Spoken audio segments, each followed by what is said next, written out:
नमस्कार साथियों। तो कैसे हो आप सारे। उम्मीद करता हूँ सारे बहुत अच्छे होंगे और अपनी जो स्टडी है उसको कंटिन्यूस कर रखे होंगे और आपका जो फर्स्ट सेमेस्टर का है वो रिजल्ट आ गया होगा और आपको आपका संभावना भरा जिंदगी जो है जीवन है वो दिख गया होगा कि आप में कितना पोटेंशियल है। उम्मीद करता हूँ सारे भाइयों का रिजल्ट अच्छा रहा होगा और कुछ यूनिवर्सिटीज़ का आने वाला है। तो अच्छा नहीं भी रहा है तो अब आपके पास एक ऑप्शन है कि पीछे जो गया सो गया, चिड़िया चुग गई खेत। ठीक है, अब कुछ नहीं हो सकता, ना आप चिड़िया को पकड़ सकते हो ना खेत आप दोबारा जोत सकते हो उस खेत को, पर इन फ्यूचर आप उन चीज़ों का ध्यान रख सकते हो। तो सेकंड सेमेस्टर की भी एग्जाम डेट बहुत जल्द आने वाली है आपकी। ठीक है, मंथ एंड तक आ जाएगा आपके पास जो एग्जाम शेड्यूल है वो भी। तो अब की बार जो सब्जेक्ट आपके चल रहे हैं BSc agriculture honour second semester में जो सब्जेक्ट्स चल रहे हैं बेटा सारे टेक्निकल सब्जेक्ट्स हैं।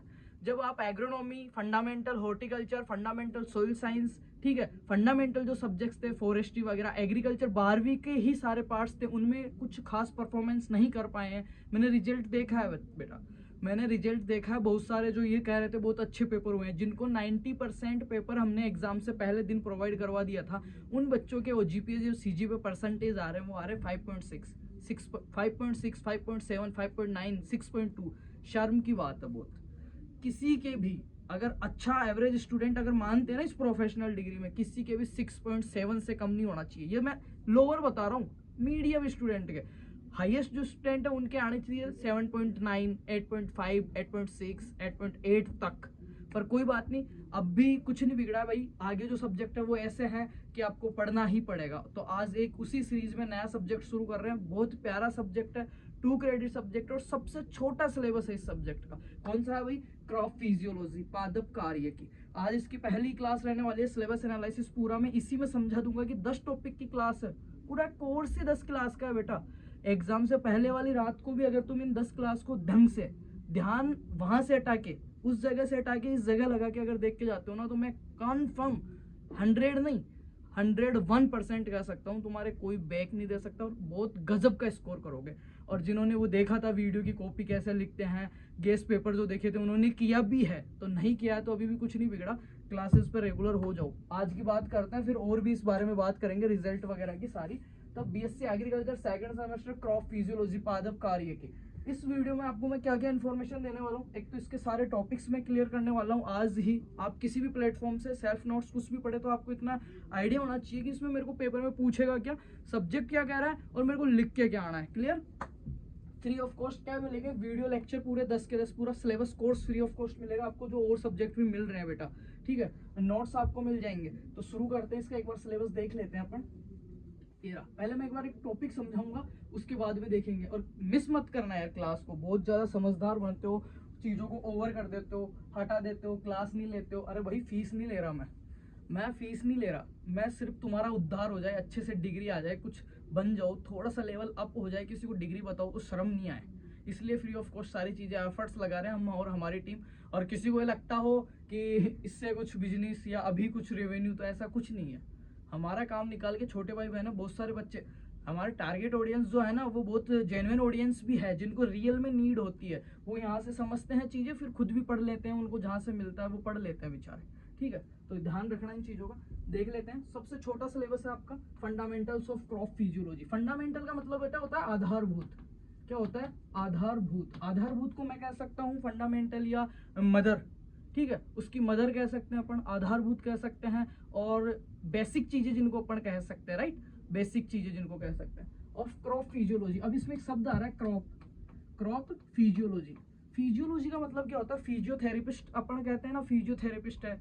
तो ये प्लांट्स के अंदर, अब अभी अपन बात करेंगे, क्रॉप शब्द आ गया इसलिए प्लांट्स की बात करेंगे। और मैंने बताया था बीएससी एग्रीकल्चर कर रहे हैं, प्लांट्स के डॉक्टर बनने वाले हैं अपन। ठीक है, तो फिजियोलॉजी का मतलब होता है बेटा, सीधा सा यहाँ पे शब्द से मतलब लो तो कार्य की, कार्य की जिसको कह सकता हूँ मैं, पूरी फिजियोलॉजी कार्य की। अपन कहते हैं फिजिकल फिट है शरीर से, तो शरीर से संबंधित अपन यहाँ पे बॉडी से संबंधित ले सकते हैं। किससे?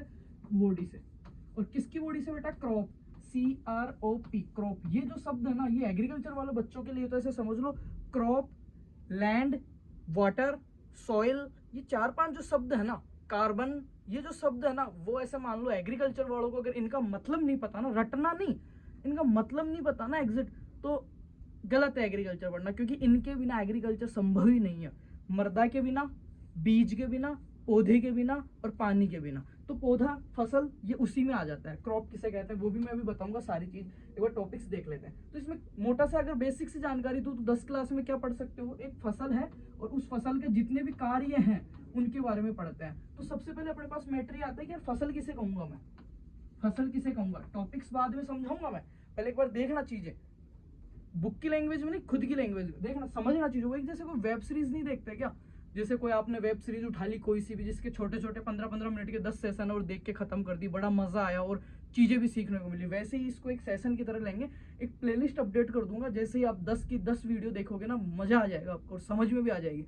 और मजा तो आएगा जो आएगा, ये जो सारी चीजें है ना आगे तक आपके काम में आने वाली है। डब्ल्यू हो चाहे से एमएससी एंट्रेंस हो, कोई सा भी एग्जाम दोगे सब में काम में आएगी। ठीक है, यहाँ पे अपन बात करते हैं फसल किसे कहेंगे। तो जिसको फसल की डेफिनेशन है वो मेरे को बता दो, बाकी मैं बता देता हूँ फसल किसे कहेंगे। फसल किसे कहूंगा, ऐसे तो है नहीं ये मेरा खेत है या कोई भी सड़क के किनारे 10-5 पौधे उग गए उनको फसल कह दूंगा, नहीं। फसल किसे कहेंगे, डेफिनेशन देखो इसकी, कि पौधों का ऐसा समूह, क्या बेटा, पौधों का ऐसा समूह, पौधों का ऐसा समूह जिसे मनुष्य खुद ह्यूमन किसी न किसी रूप में अपने उपभोग के लिए, अपने नीड के लिए, अपने यूज के लिए, अपने बेनिफिशियल जो चीजें हैं उनके लिए उगाता है। डेफिनेशन सुनना, हिंदी इंग्लिश मिक्स में पढ़ेंगे। पौधों का ऐसा समूह जिसे मनुष्य किसी न किसी रूप में, किसी न किसी रूप में, किसी भी टाइप में हो सकता है वो, हो सकता है मैंने गेहूं लगाए मेरे घर पे, मैंने गेहूं लगाए घर पे, तो किसी ने, पौधों का ऐसा समूह हो गया, 2 बीघा में मैंने गेहूं लगाए, सपोज 1 हेक्टेयर में मैंने गेहूं लगाए, तो ये पूरा खेत हो गया, समान पौधों का समूह हो गया, सारे गेहूं समान है, ऐसा नहीं उसमें 10 पौधे उसके 10 पौधे उसको, उसको फसल कह दी, नहीं, सारे पौधे समान है। तो पौधों का ऐसा समूह जिसे मनुष्य, मनुष्य मतलब बोले तो मैं और तुम, ठीक है, जिसे मनुष्य किसी न किसी रूप में, किसी न किसी रूप में, किसी न किसी रूप में अपने उपभोग के लिए, अपना उपभोग, उपभोग मतलब तो यूज के लिए, अपने लाभ के लिए, अपने उपभोग के लिए उगाता है, उसे फसल कहते हैं। अब हो सकता है मैंने ये जो गेहूं लगाए हैं 1 हेक्टेयर में, हो सकता है मैं इनको काट के, हार्वेस्ट करके, इनसे जो गेहूं मिल रहा है उसको पीस के, ठीक है, आटा बेचूं, हो सकता है मैं उसको घर में काम में लूं, हो सकता है मैं मंडी में डायरेक्ट सीधा गेहूं बेच दूं, हो सकता है मैं उनका और कुछ ब्रेड वगैरह बना के बेच दूं, हो सकता है मैं उन गेहूं को पशुओं को खिलाने के लिए दलिया बना लूं, हो सकता है मैं उसको चारा बेच दूं, जो गेहूं का जो चारा है उसको बेच दूं मैं। तो उसको किसी न किसी रूप में मैं खुद के काम में ले रहा हूँ, या तो खाने में या बेचने में, हो सकता है मैं उसको फूड के रूप में ले रहा हूँ, ग्रेन के रूप में, दाने के रूप में ले रहा हूँ अगली साल उसको, या फिर हो सकता है मंडी में बेच के मैं उसको कॉमर्शियल पर्पज से, या मेरा फाइनेंशियली मेरे को मदद चाहिए 10 लाख के 5,000 20,000 जो भी जितनी बोरी मेरी हूँ उनको बेच के मैं पैसे जनरेट कर रहा हूँ, इनकम जनरेट कर रहा हूँ, ठीक है। मतलब किसी न किसी रूप में उस गेहूं को मैं काम में ले रहा हूँ मेरे और मेरे लाभ के लिए, तो उस चीज को मैं क्या कहूंगा, फसल कहूंगा। दोबारा सुनना, पौधों का ऐसा समूह, पौधों का ऐसा समूह जिसे मनुष्य किसी न किसी रूप में अपने उपभोग के लिए यूज करता है उसे फसल कहते हैं। क्लियर। अब अंग्रेजी में अगर इसकी डेफिनेशन की बात करूं मैं फसल की, तो क्रॉप किसे कहेंगे, it is a group of, it is a group of plants grown as a commonly, क्या, कॉमनली या community in specific locality, specific locality में काम में लेंगे। स्पेसिफिक लोकेलिटी का मतलब एक विशेष स्थान पे समान पौधों को उगाया जाता है, और किसके लिए, for a specific purpose, specific purpose, specially एक पर्पस के लिए, तो वो पर्पस कोई सा भी हो सकता है। ये हो गई क्रॉप की डेफिनेशन। अब एक बार इसको यार थोड़ा सा मैं एक काम करते हैं, व्हाइट बोर्ड ले लेते हैं, खाली जगह, ये यहाँ पे समझाने में थोड़ा सा सही रहेगा। सिलेबस अभी पूरी क्रॉप फिजियोलॉजी इसी वीडियो में हो जाएगी कंप्लीट, है ना, वो 10 वीडियो तो फिर ट्रीजर रहेगा थोड़ा बहुत, ठीक है। हमने बात की फसल की, अपना फसल कार्य की, या क्रॉप, CROP, क्रॉप फिजियोलॉजी, यही था। अब इसमें मैंने बता दिया फिजियोलॉजी का मतलब बेटा होता है कार्य की, मतलब फिजियो मतलब शारीरिक कार्य की, अपन उसका यहाँ पे मोटा सा मतलब ले सकते हैं, और यहाँ पे हो गया फसल।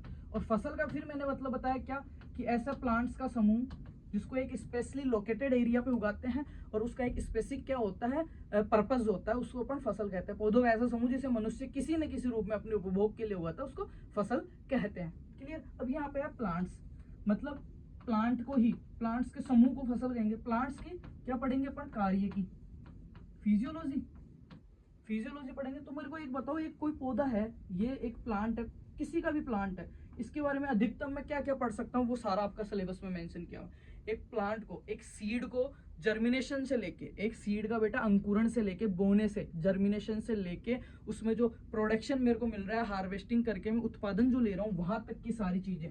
एक गेहूं जो बीज में लेके आया हूँ उसको मैं लगाया है खेत में, गेहूं को लगाया, ये अंकुरित हुआ है ना, अंकुरित हुआ है, यहाँ से लेके जब इसके दोबारा से गेहूं बन जाएगा, बीज बन जाएगा, या मैं कह सकता हूँ उत्पादन मेरे को मिल जाएगा, उस दिन तक की जितनी भी क्रियाएं हो रही है ना, उनको मैं क्या कहूंगा, प्लांट फिजियोलॉजी में आ जाएगी। उसकी होल ओवर जो लाइफ साइकिल है ना उसका, वो किस में आ जाएगा, इसके अंदर क्या क्या आ गया। देखो एक प्लांट आया, सबसे पहले उसको हमने लगाया गेहूं को, तो इसमें आ गया जर्मिनेशन, अंकुरण, अंकुरण आ गया। उसके बाद में आ गया उसके अंदर, अपन पढ़ेंगे मोटी मोटी चीजें मैं बता दूं तुम्हें, जैसे अंकुरण आ गया, फिर अंकुरण होते ही वो हरा भाग उसमें हो गया, तो इसमें आ गया फोटोसिंथेसिस या प्रकाश संश्लेषण की बात करता हूं मैं, प्रकाश संश्लेषण हो गया, ठीक है। रेस्पायरेशन, श्वसन हो गया आपका, श्वसन करेगा, भोजन बनाएगा, ठीक है। और क्या बात करते हैं उसमें, न्यूट्रिएंट्स, या अपन कह सकते हैं पाद पोषक तत्व, पोषक तत्व उसको चाहिए होंगे, पोषक तत्व जब उसको चाहिए होंगे तो उसमें क्या होगा, प्रकाश संश्लेषण होगा, भोजन की क्रिया बनेगी, ठीक है, भोजन बनेगा, श्वसन की क्रियाएं होगी,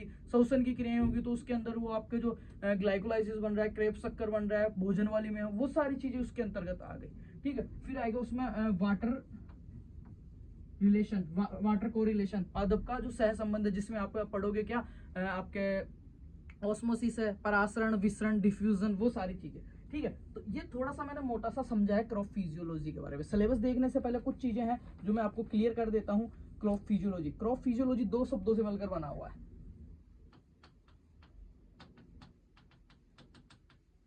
मैंने क्या बताया था पहले कि जिनके पीछे वाई आता है लगभग ग्रीक भाषा के शब्दों से मिलकर बने होता है। किससे बेटा, ग्रीक भाषा के दो शब्दों से मिलकर बना हुआ होता है। कौन कौन से, PHYSICS, फिजिक्स या फिजिक्स, प्लस लोजस, LOGOS, लोगस, ठीक है। इसका मतलब क्या होता है, इसका मतलब होता है प्लांट से। क्या होता है बेटा, यहाँ पे अपन क्या ले सकते हैं, इसका मतलब क्या ले सकते हैं, PLANT, प्लांट। क्या ले सकते हैं अपन यहाँ पे, प्लांट, इसका अपन अर्थ ले सकते हैं, ठीक है।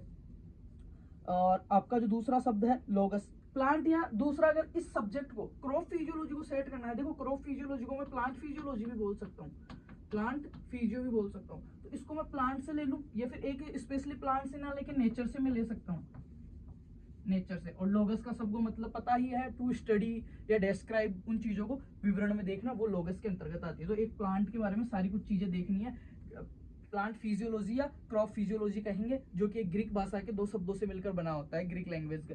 बात करें इसके फादर की, तो फादर ऑफ प्लांट फिजियोलॉजी या crop physiology in India JC Bose. कौन है भाई, जेसी बोस। और वर्ल्ड के अंदर सबको पता ही है कौन है, कौन है, स्टीफन हेल्स, स्टीफन हेल्स। पादप कार्यकी, पादप कार्यकी या फसल कार्यकी का जनक।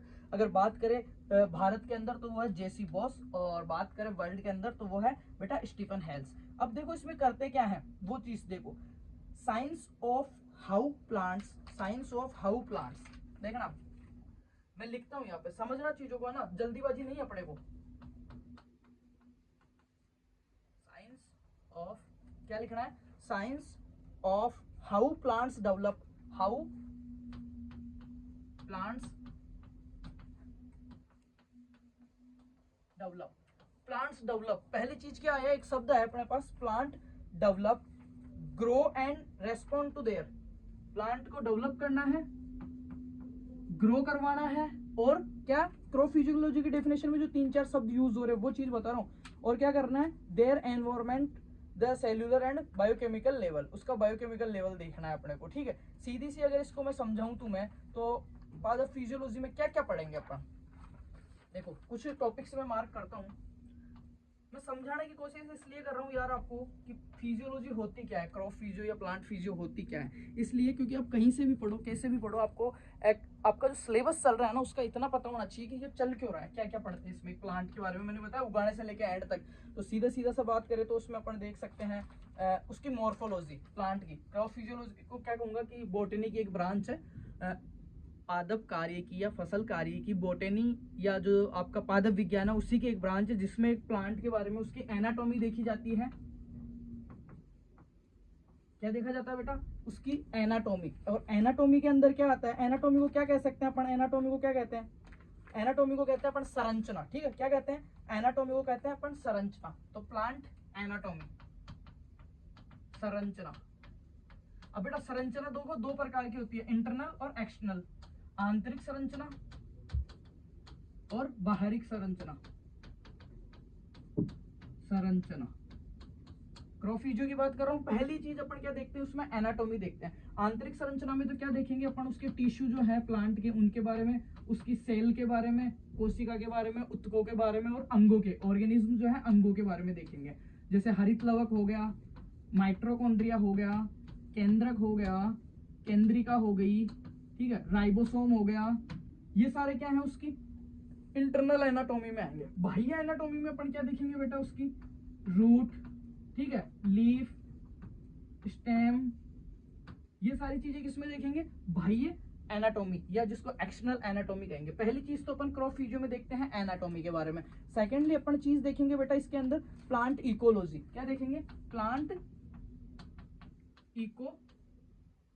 इकोलॉजी, इकोलॉजी मतलब पादप पारिस्थितिकी, पादप पारिस्थितिकी। देखना ये चीजें मैं क्यों समझा रहा हूँ, डायरेक्ट पहला टॉपिक शुरू कर देता, it importance in agriculture, crop physiology का एग्रीकल्चर में क्या इंपोर्टेंस है, पहला टॉपिक डायरेक्ट शुरू कर सकता था। पर ये चीज इसलिए समझा रहा हूँ, चीजें रटना नहीं है यार, रटना नहीं है। कॉलेजेस में प्रोफेसर हो नहीं हो, अपने को चीजों को समझ समझ के पढ़ना है। और ये चैनल बनाए हो इसीलिए कि आपको चीजें समझें।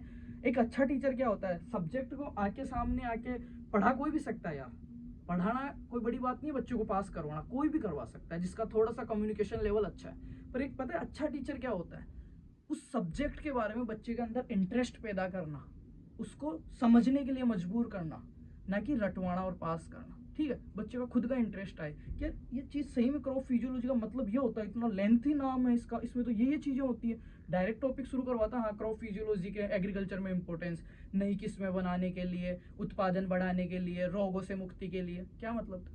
पहले पूरा समझेंगे फिर पढ़ने के, नहीं भी पढ़ोगे ना इस क्लास के बाद में इतना समझ में आ जाएगा लिख के क्या आएंगे हम। क्लियर? ठीक है, प्लांट इकोलॉजी भी इसी के अंतर्गत आएगी। क्या क्या पढ़ेंगे, प्लांट एनाटॉमी पढ़ेंगे। एनाटॉमी का मतलब मैंने समझ दिया संरचना के बारे में, इंटरनल और एक्सटर्नल। ठीक है, सेकंड प्लांट इकोलॉजी, पादप पारिस्थितिकी संबंध, उस प्लांट का वहां के एनवायरमेंट के, वहां के जो और पादप हैं, दूसरे पादप हैं, दूसरे जो लिविंग ऑर्गेनिज्म है, जीवित है, उनके साथ क्या सह संबंध है, उसको अपन बोलते हैं प्लांट इकोलॉजी बोलते हैं बेटा। क्या बोलते हैं, प्लांट इकोलॉजी। ठीक है, प्लांट्स का जो को रिलेशन ना एनवायरमेंट के साथ, एटमॉस्फेयर के साथ, वो सारी चीजें इसमें आ जाती है प्लांट इकोलॉजी में। देन बेटा अपने पास आता है प्लांट बायोकेमिस्ट्री। क्या आता है, प्लांट बायोकेमिस्ट्री। बायोकेमिस्ट्री का मतलब क्या होगा, जैव रसायन, जैव रसायन। अब जैव रसायन में जो प्लांट्स के लिए जितने भी अपने एंजाइम्स हैं, केमिकल्स हैं, वो यूज हो रहे हैं, वो सारा इसमें इस पार्ट में आता है। उसके बाद में आता है मॉलिक्यूलर बायोलॉजी, आणविक, आणविक जीव विज्ञान, आणविक जीव विज्ञान। ये क्या पढ़ रहे हैं, क्या शब्द बता रहा हूं मैं, एक प्लांट को ग्रो करने से, how to grow and how to develop, किस प्रकार से वो ग्रो हुआ है, किस प्रकार से वो विकसित हुआ है, उसका पर्यावरण के साथ, उस मृदा के साथ, जल के साथ, पोषक तत्वों के साथ क्या इंटर रिलेशनशिप है, को रिलेशनशिप है वो, और देन फिर वो कैसे प्रोडक्शन दे रहा है, वो सारी चीज। क्लियर? अब देखते हैं एक बार सिलेबस। अब सिलेबस देखोगे ना मजा आएगा आपको, और फिर क्लास के एंड में कुछ स्पेशल चीज भी देने वाला हूं मैं आज। पहला टॉपिक है बेटा इसका क्या, इंट्रोडक्शन टू क्रॉप फिजियोलॉजी, जो मैंने इंट्रोड्यूस आपको करवा दिया कि क्रॉप फिजियोलॉजी क्या होती है। क्रॉप फिजियोलॉजी में एक प्लांट की एनाटॉमी, उसका प्लांट इकोलॉजी, उसकी plant biochemistry and molecular biology, उसका प्रोडक्शन, वो सारी चीजें देखते हैं। उसको क्या कहते हैं, क्रॉप फिजियोलॉजी कहते हैं। Crop physiology is Greek language, Greek language का शब्द है जो फिजियोस प्लस लोगस से बना हुआ है। Father of crop physiology in India JC Bose है, father of crop physiology in world Stephen Hales है बेटा। ठीक है, इसमें देखते हैं introduction to crop physiology and importance in agriculture. ये नेक्स्ट जो मैं क्लास लूंगा, इसके बाद वाला वीडियो प्रॉपर सेशन डालूंगा मैं, वो रहेगा अपना लगभग बता रहा हूँ मैं 15 से 17 मिनट का। और पहला टॉपिक खत्म बेटा, और प्यार से। दूसरा है plant cell and overview. Plant cell मतलब पादप कोशिका। अब मैंने बताया ना पादप कोशिका, एनाटॉमी बताई ना, एनाटॉमी मतलब संरचना, तो उसमें आंतरिक संरचना और बाह्य संरचना दोनों चीज आ गई बेटा। फिर आ रहा है डिफ्यूजन एंड ऑस्मोसिस। डिफ्यूजन और ऑस्मोसिस क्या होता है, परासरण और विसरण। सबने पढ़ा होगा परासरण, अंगूर को रख देते हैं पानी में किशमिश बन जाता है। ठीक है, परासरण और विसरण। विसरण क्या होता है, यहाँ पे मैंने अगरबत्ती जलाई और कैसे पूरे कमरे में खुशबू फैल गई, वो होता है विसरण। बहुत शानदार तरीके से मैं पढ़ाऊंगा अगरबत्ती क्लास में जला के। ठीक है, अंगूर को भी दिखा के पूरा प्रैक्टिकली करते करते पढ़ेंगे, मजा आएगा चीजों। परासरण क्या होता है, स्पेशली एक भित्ति होती है, उसमें से पानी का गमन, कम से ज्यादा, ज्यादा से कम, वो चीजें मैं पढ़ाऊंगा। परासरण, विसरण, absorption of water, absorption of water, transport and stomatal physiology. Stomatal physiology बोलते हैं बेटा जो आपके पादप के रंध्र हैं, स्टोमेटा है, उनके खुलना और बंद होना। एक पादप के बारे में सबसे पहले तो क्रॉप फिजियोलॉजी का अपन इंटरव्यू देखेंगे, इंट्रोडक्शन देखेंगे, देन अपन देखेंगे पादप कोशिका का ओवरव्यू, जिसमें छोटी मोटी चीजें हैं वो मैं बताऊंगा। एक क्लास ही है, 15 मिनट ये 15 मिनट ये, कितना हो गया आधा घंटा, 30 मिनट। देखना पूरा सिलेबस कितने में हो जाएगा, 30 मिनट। उसके बाद में diffusion, osmosis, observation of water और स्टोमल फिजियोलॉजी, ये जो क्लास रहने वाली है वो हो जाएगी आपकी लगभग 30 से 40 मिनट की। मतलब यहाँ तक 3 लेक्चर आपके 1 घंटे में खत्म हो जाएंगे, अगर उस दिन जोड़ोगे तो। पूरी प्लेलिस्ट का टाइम बता रहा हूँ मैं। उसके बाद में देखो mineral nutrients of plants, plant का और न्यूट्रिएंट्स का जो को रिलेशन है, सह संबंध है, जिसमें प्राथमिक पोषक तत्व एनपीके, द्वितीयक सीएमजीएस, संरचनात्मक जिनको बोलते हैं स्ट्रक्चर सीएचओ, उनके बारे में अपने को पढ़ना है। और कुछ सूक्ष्म पोषक तत्वों का मैं आपको पढ़ाऊंगा बेटा। Function and deficiency and symptoms of nutrients and Uptake mechanism, किस प्रकार से पोषक तत्वों को ग्रहण करेगा, किसको तो प्लस में करेगा, किसको माइनस में करेगा, ठीक है। और उनकी कमी से क्या क्या सिम्टम्स होंगे। देखो functions and deficiency symptoms, function किसके क्या कार्य है, नाइट्रोजन का क्या कार्य है, फास्फोरस का क्या कार्य है, फास्फोरस की कमी होगी तो क्या हो जाएगा। 30 मिनट की ये क्लास हो गई। उसके बाद में क्या पढ़ना है, फोटोसिंथेसिस और लाइट रिएक्शन, फोटोसिंथेसिस और लाइट रिएक्शन, प्रकाश अभिक्रियाएं, ठीक है। प्रकाश अभिक्रियाएं कहाँ पे होती है, डार्क रिएक्शन और लाइट रिएक्शन, ग्रेना, स्ट्रोमा, सारी चीज पढ़ेंगे प्यार से। फिर आएगा डार्क रिएक्शन, यहाँ पे आएगा लाइट रिएक्शन, यहाँ पे आएगा डार्क रिएक्शन और C3 और कैम प्लांट्स। कैम प्लांट्स क्या होते हैं, जो रेगिस्तान में उगते हैं या जिनमें मरुद्भिद उत्तक पाए जाते हैं, मोटी परत पाई जाती है, कांटे पाए जाते हैं, ठीक है, जीरोफाइट्स जिनको कह सकते हैं, वो सारी चीज पढ़ेंगे। उसके बाद में है भाई रेस्पिरेशन और ग्लाइकोलाइसिस, ग्लाइकोलाइसिस साइकिल। एक ही क्लास में एक ग्राफ बना के, एक चक्कर बना के सारा आपको समझाऊंगा। उसके बाद में बेटा क्या, टीसीए साइकिल और इलेक्ट्रॉन ट्रांसपोर्ट चेन, ईटीएस जिसको बोलते हैं ईटीसी, ठीक है। फिर है फिजियोलॉजी फ्लावरिंग, पुष्पन की फ्लोर जो है उसके बारे में, फिजियोलॉजी कार्यकी के बारे में पढ़ेंगे। 10वां लेक्चर है plant growth regulators and agriculture use. Plant growth regulators में क्या आते हैं पता है, इथाइलिन, ऑक्सिन, जिब्रेलिन, साइटोकाइनिन, वो आते हैं, वो पढ़ेंगे। ये पहले पढ़े भी हुए हैं इनको, पर एग्रीकल्चर इंपोर्टेंस में अपन पढ़ेंगे। फिर है physiological aspects of growth and development of major crops, major crops में जो फिजियोलॉजी ग्रोथ की कौन कौन सी स्टेज है वो पढ़ेंगे। और लास्ट, सबसे लास्ट जो टॉपिक है बेटा अपना रहने वाला है, वो रहने वाला है growth analysis, role of physiological growth parameters in crop productivity. फसल उत्पादन के अंदर क्रॉप प्रोडक्टिविटी, फसल उत्पादन के अंदर उसका जो ग्रोथ का जो क्या रोल रहने वाला है, ग्रोथ पैरामीटर्स का क्या रोल रहने वाला है। ये 12 के 12 सिलेबस है, 12 के 12 टॉपिक है। सेकंड सेमेस्टर का मैं मानता हूँ सबसे छोटा और सबसे प्यारा सिलेबस है, और बहुत मजे से, रटने की एक भी चीज नहीं है, बहुत समझ के पढ़ेंगे। अब एक चीज और समझा देता हूँ तुम्हें, ये हिंदी के अंदर भी देख लो, क्योंकि हिंदी इंग्लिश मिक्स बताऊंगा भाई मैं। देखो क्या क्या है, पादप कोशिका का ऊपर का अपने को देखना है। उसके बाद में देखना है प्रासरण, विसरण, अवशोषण, वाष्पोत्सर्जन और स्टोमेटल फिजियोलॉजी। फिर देखना है पौधे के खनिज पोषक तत्व, कमी के लक्षण और पोषक तत्व ग्रहण करने का तंत्र। फिर पढ़ना है अपने को प्रकाश संश्लेषण, प्रकाश अभिक्रिया। फिर पढ़ना है डार्क प्रतिक्रियाएं, मतलब ब्लैक रिएक्शन, सीसी और सीएम पौधे, कैम पौधे, शोषण और ग्लाइकोलाइसिस, टीसीए चक्कर, फूल आने की फिजियोलॉजी, पादप वृद्धि नियामक, प्रमुख फसलों की वृद्धि और विकास के शारीरिक पहलू, और विकास विश्लेषण, फसल उत्पादकता में शारीरिक विकास के मापदंडों की, पैरामीटर्स जो है उनकी भूमिका। तो ये तो हो गया बेटा आपका सिलेबस। ये देखो, एक प्लांट को ग्रो करने से लेके उसका सारा कुछ अपने को देखना होता है। अब तुम्हें थोड़ी सी न्यूज नॉलेज दे दूं मैं, क्योंकि मेरे को बहुत बुरा लगता है जब इतनी मेहनत करने के बावजूद कुछ रेस्पॉन्स नहीं आता ना। देखो सेकंड सेमेस्टर में मैंने बता दिया था पहले ही एक वीडियो बना के कि 9 से 10 सब्जेक्ट चल रही है। इकोनॉमिक्स की समझ में नहीं आ रही है, दूसरे टीचर से मैं क्लासें करवा दूंगा, 5 लेक्चर हो गए, एक बार जाके देखो। इकोनॉमिक्स की इतनी सरल नहीं आएगी एक बार में, फिर भी कोशिश करो समझ में आए। नहीं आ रही है, दोबारा क्लास करवा दूंगा, दूसरे टीचर से करवा दूंगा फ्री ऑफ कॉस्ट। पर ये कम पता चलेगा जब आप देखोगे, मेरे को फीडबैक दोगे। एक एक कमेंट पढ़ता हूँ। एंटोमोलॉजी के 7 वीडियो हमने डाल दिए, 15 है, उनमें से 7, लगभग 50% सिलेबस हमने करवा दिया है, और बहुत अच्छे से पढ़ाया सर ने, हिंदी इंग्लिश मिक्स। उसके बाद में प्लांट पैथोलॉजी सबसे मोस्ट इंपोर्टेंट 3 क्रेडिट सब्जेक्ट है बेटा। मैंने इसका 5 टॉपिक कंप्लीट करवा दिए, 1 से लेके 5 तक। आगे के इतने छोटे छोटे टॉपिक हैं, बैक्टीरिया, कवक, विषाणु, 3 तो वो हैं, उनको पढ़ाते हैं यहाँ पे, 15 तक हो जाएंगे। उसके बाद में जेनेटिक्स के 7 क्लासें मैंने करवा दी है।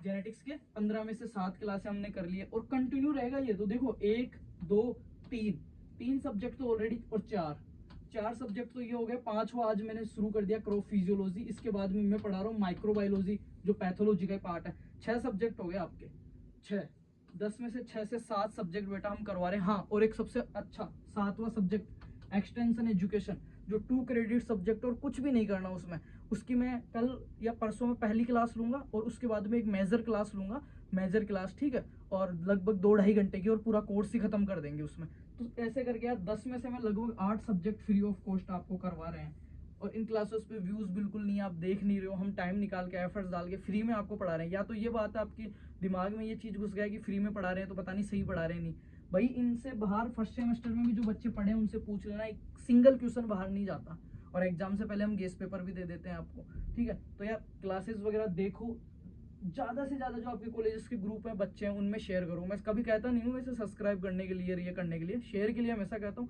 मेरी आदत नहीं है सब्सक्राइब करना और वो करवाना और वो, ठीक है।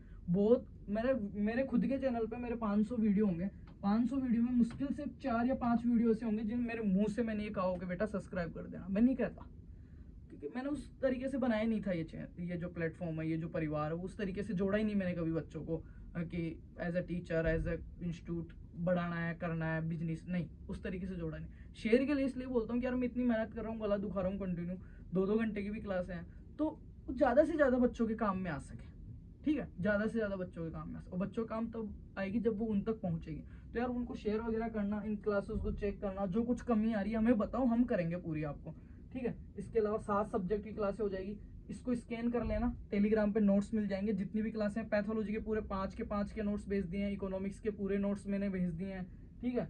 इसको स्कैन कर लेना, और ये फार्मर्स लव एग्रीकल्चर के नाम से टेलीग्राम पे ये वाला लोगो मिलेगा, आपको मिल जाएगा, इसको स्कैन कर लेना, डिस्क्रिप्शन में लिंक मैं दे दूंगा बेटा, ठीक है। ये क्लासें आज देखना आप जाके। अब नई क्लासें कौन कौन सी आने वाली है, एक तो आने वाली है आपके क्रॉप फिजियोलॉजी की, उसके बाद में आएगी आपके एक्सटेंशन एजुकेशन, जो कि मैं कंप्लीट करवा दूंगा 2 से 3 क्लास के अंदर। उसके बाद में आएगी बेटा कौन सी क्या बोलते हैं उसको, माइक्रोबायोलॉजी, माइक्रोबायोलॉजी, ये देख लो, 3 सब्जेक्ट की ओर चला देंगे, 5 की ऑलरेडी चल रही है, 8 सब्जेक्ट की क्लासें हो जाएगी बेटा। प्लांट पैथो की रेगुलर कर दूंगा मैं अब, और जेनेटिक्स की आज शाम को एक और क्लास आ जाएगी, इकोनॉमिक्स की, एंटो की, सारी पर जाके देखे कौन, मेन बात तो ये ना, देखे कौन, तो जाओ क्लासेस को देखो और बहुत प्यार प्रेम से आगे इसको पढ़ो, ठीक है। अब तुम्हें एक चीज बता देता हूँ जो कोई नहीं बताएगा, कैसे होगा, नहीं हो रहा क्या, चलो इधर ही बता देता हूँ। क्रॉप फिजियोलॉजी का पेपर बता देता हूँ आज क्या क्या रहता है उसमें, ठीक है।